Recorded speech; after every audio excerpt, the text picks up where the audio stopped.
Let's bring in Shelby Holliday, senior video and national security correspondent for the Wall Street Journal, who is joining me here in studio, as well as Professor Robert Pape, director of the Chicago Project on Security and Threats and author of the Substack Escalation Trap. Glad to have you both here. Shelby, you first here because you have an exclusive in the Wall Street Journal today, and you show that the U.S. military is preparing to board the Iran-linked ships in international waters sometime soon. That is according to U.S. officials. Explain what that entails and which international waters are we talking about and on what pretext would it happen? So this is, you can think of this almost as like a phase 2 of this war. It started with Operation Epic Fury, which was 5 weeks of bombing, and now the U.S. is moving to economic fury. You've heard that term used by the Treasury Secretary and some others in the administration. And as part of economic fury, the U.S. is imposing the blockade of Iranian ports and preventing ships from going into and out of Iranian ports. But now, additionally, it's going to be boarding and seizing oil tankers and commercial vessels that are tied to Iran. So not necessarily even in the Middle East. This could happen in the Pacific. It could happen in other, what the military calls areas of operation. And that is designed to really crack down on these ships that help fund the Iranian regime and therefore the Iranian offensive capabilities and the war. We don't know we know this is going to happen in the coming days. We don't have a timeline of like when they'll start jumping on ships, but it could look a lot like what they did with respect to Venezuela, where they have the Justice Department involved, the Coast Guard, law enforcement authorities, and they actually get seizure warrants for some of these tankers. So we could see in a few days the U.S. seizing tankers and potentially even trying to keep the oil that they are seizing on board. I remember they were running after those, tracing those Venezuelan ships. Okay, so Robert, assess how much of an escalation this would be and what might be triggered by it. Well, first of all, I think Shelby's reporting is absolutely fantastic. I just want to compliment her on this. But second, I want to say what this shows is this is far from over. Both sides are completely willing to escalate to get their way. And as Shelby just said, we don't know the timelines, but we're now reaching an incredibly dangerous phase because what this would mean is for the first time, U.S. troops are now coming directly and being engaged directly with ships carrying Iranian oil. And Shelby mentioned the Venezuela model. Well, Venezuela didn't have drones, and it didn't have a demonstrated willingness to bomb and kill Americans on U.S. bases already. So this is a much more dangerous situation. Now, why is this actually happening? If I can just make one more point.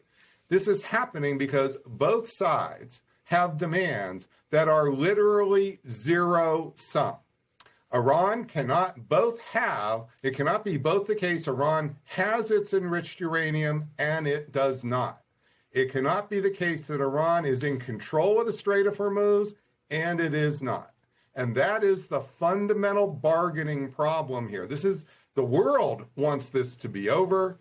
The two sides, they're far from agreeing that force is the worst case here. For these two sides, they are fully prepared to use force to get their way. Robert's assessment there, this is zero sum. It's reflected in the word chaos that was used by Inzamam and by Akela in their reportings from Dubai and the White House. You've been following this all week, all the developments in the Strait. Every day, it is a different story. Iran said it was, completely open. Today we have the dueling blockades. Then you had potential onboarding of the U.S. personnel and vessels. Is there any end in sight? Everyone hopes there's an end in sight, and the president continues to say we're close, but it's unclear. The facts on the ground are a bit different from what we're hearing publicly because even if the U.S. is negotiating with certain figures in the Iranian government, for example, yesterday the foreign minister said the strait is open, the IRGC, Iran's military, says not so fast and closes the strait. And so I think you're also dealing with a situation that's very complicated because Iran has lost a lot of its what they call command and control capabilities. The U.S. has killed Israel has killed so many leaders that the U.S. is talking to certain factions of the regime, but maybe others have control over the strait. And so it's very complicated. When you say lost their command and control capabilities, does that mean that potentially you've got leadership saying something and then the IRGC maybe not getting the message? Maybe not getting the message or disagreeing with the message. And so therefore going out and saying, we don't agree with the decisions being made among negotiators, and so we're going to do what we want in the Strait of Hormuz. And I think that makes the situation even more complex than it already is. And there are several different issues. You have their missile and drone stockpiles, their highly enriched uranium, you have the Lebanon ceasefire, you have the Strait of Hormuz. I mean, there's so much to figure out that, yes, everyone is hopeful for a deal, but the question you asked is, are we close? And I don't think you can say we're close. When you hear the president saying that we're close, I mean, define close. Right. But, Robert, you have today Iran's National Security Commission saying closing the strait was in response to America's untrustworthiness. So how is U.S. policy threatening global markets and security in the region? It is by simply keeping the straits closed. So as your show just showed, the straits were actually starting to open and then everything shut right back down. Well, what that means is that 20% of the world's oil, 30% of the world's fertilizer, everybody was hoping that this was going to be coming to an end. But this is just not the case. And the hopes are good, but it's unrealistic to expect that these countries, which have zero-sum problems here. You can't have both. They both can't win on each of these two issues, and they've been fighting each other. And the IRCG, that's the Iranian Revolutionary Guards, they have the guns. So we need to understand that we might say, well, we're not quite sure who's in charge. Well, I'll tell you who's in charge of the guns, and that's the military. So that is what is at issue here. So you don't get the IRCG on board, this is not going to be a consummated deal. So we need to understand there is an actor that matters here, and that was reflected by who became the supreme leader, the biggest supporter of the Revolutionary Guards that was left after we killed essentially all the doves.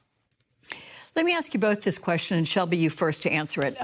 Does Iran still see the Strait of Hormuz as its most powerful leverage in this war? Yes, I think that's very easy to say, because if they can control the strait, then they can exert pressure not just on the U.S., but also the U.S.'s Gulf allies, Europe, everyone who relies on oil that comes out of the strait. The U.S. has said several times, like, we don't need the oil that's coming out of the Gulf. Right.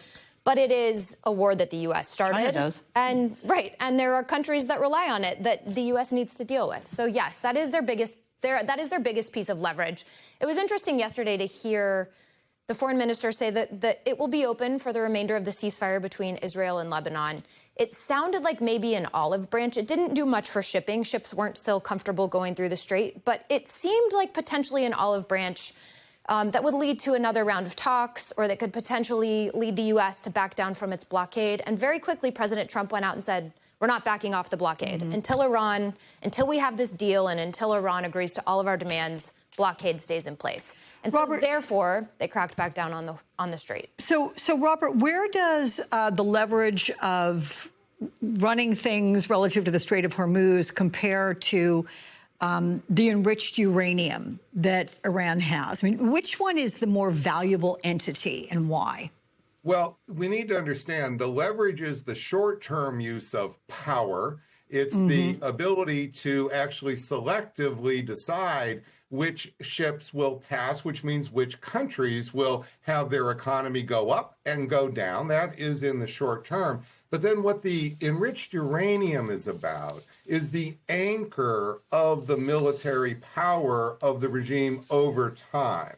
You see, they have been facing direct attacks on their homeland. And how are they going to get those direct attacks to stop? Paper promises here by the Trump administration and Netanyahu, those are really not going to work. So the only real option for them is to move down the road of nuclear weapons. And so I think we need to understand that there was a chance, I believe, a year ago, maybe even on February 27, to walk down the diplomacy road. But this is getting less and less. I wouldn't say it's down to zero, but I would say that it's becoming harder and harder, because reverse this, if this was happening to us, if Iran had nuclear weapons and had an air force and then launched an attack killing our president, killing our leaders, and we had the ability to, within a year, have nuclear weapons, would Americans just simply say, oh, we surrender and will be ruled by the Islamic Republic of Iran? I don't think so. No. So this really is the fundamental problem. By using such heavy-duty military force that can't really achieve the goal, we're pushing them further toward the outcome, the exact outcome we don't want. Extraordinary conversation with you both, Robert Pape and Shelby Holliday. Thank you for being here in studio. Robert, I hope to meet you here in studio sometime soon. Thank you much.